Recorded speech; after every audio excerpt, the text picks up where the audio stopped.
In 1993, the JRPG landscape was already crowded with legends. Final Fantasy was finding its identity, Dragon Quest had defined the genre, and quietly and almost humbly, Capcom released a game that didn't try to reinvent the wheel, but instead focused on something timeless. Legacy, transformation, and the quiet weight of destiny. That game was Breath of Fire.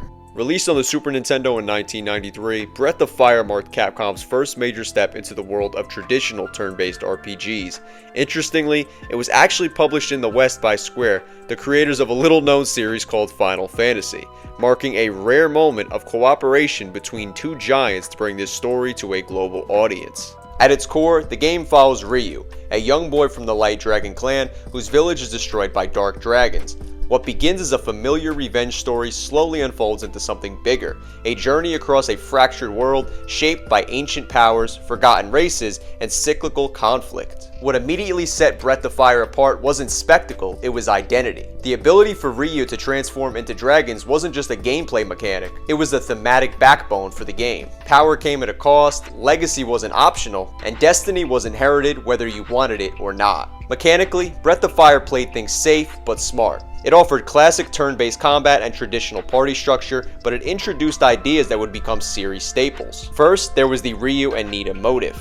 Breath of Fire established a unique tradition of reincarnation. In almost every entry, you play a new version of the blue-haired Ryu and the winged Princess Nina. They aren't the same people, but they share the same souls and the same undeniable bond. Then there were the field abilities. Party members had unique skills like hunting, fishing, or opening new paths, making the world feel interactive in a way many of its peers didn't. And we definitely have to talk about how these games sounded. While other RPGs leaned into sweeping orchestral fantasy, Breath of Fire eventually carved out its own acoustic space, especially as the series moved to the PlayStation.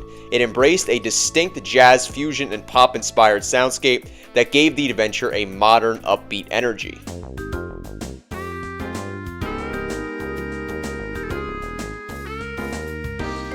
The original was successful enough to launch its own franchise, one that would span multiple generations. In 1994, Breath of Fire received its first sequel with the release of Breath of Fire 2. This game arrived quickly and ambitiously. It darkened the tone and tackled themes like religious corruption and moral ambiguity. While the original English localization was rough, time has been kind to it, and today it's praised for its bold narrative. Then you had Breath of Fire 3, which arrived in 1997. This game was the breakthrough, a coming-of-age story told across decades with a dragon system that allowed for deep customization. For many, this is the series at its peak. Breath of Fire 4 would arrive in 2000, and this doubled down on artistry with hand-drawn visuals that remain some of the most beautiful in JRPG history. It used a dual protagonist narrative to explore godhood and morality from opposing sides. And then in 2002, you had Breath of Fire Dragon Quarter. With this game, everything changed. Dragon Quarter was a roguelike inspired, suffocating post-apocalyptic departure.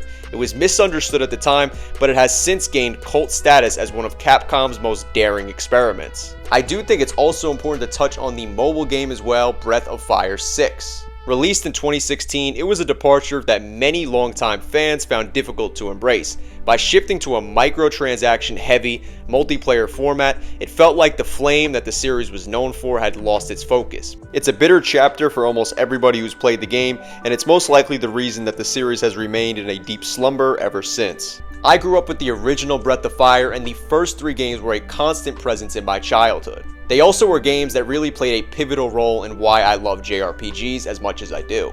There was something about those worlds, the slow journeys, the sense of legacy, and the quiet moments between big battles that just stuck with me in a way that a lot of games didn't.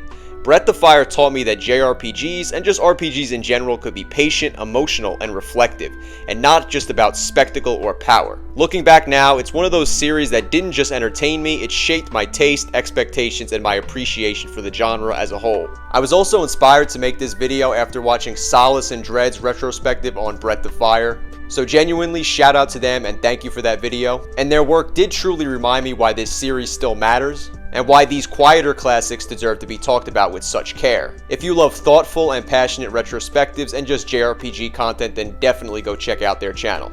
The Breath of Fire series never dominated the charts like Final Fantasy has, but the series' influence is truly undeniable. It proved Capcom could stand alongside RPG giants, and showed that transformation could be narrative, not just mechanical.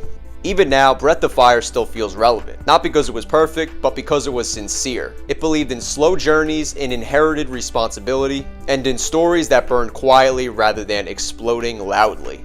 And maybe that's why fans still ask for its return. The original Breath of Fire didn't just start a franchise, it lit a flame. One that carried through generations of players. And even if the series sleeps now, some fires just don't go out.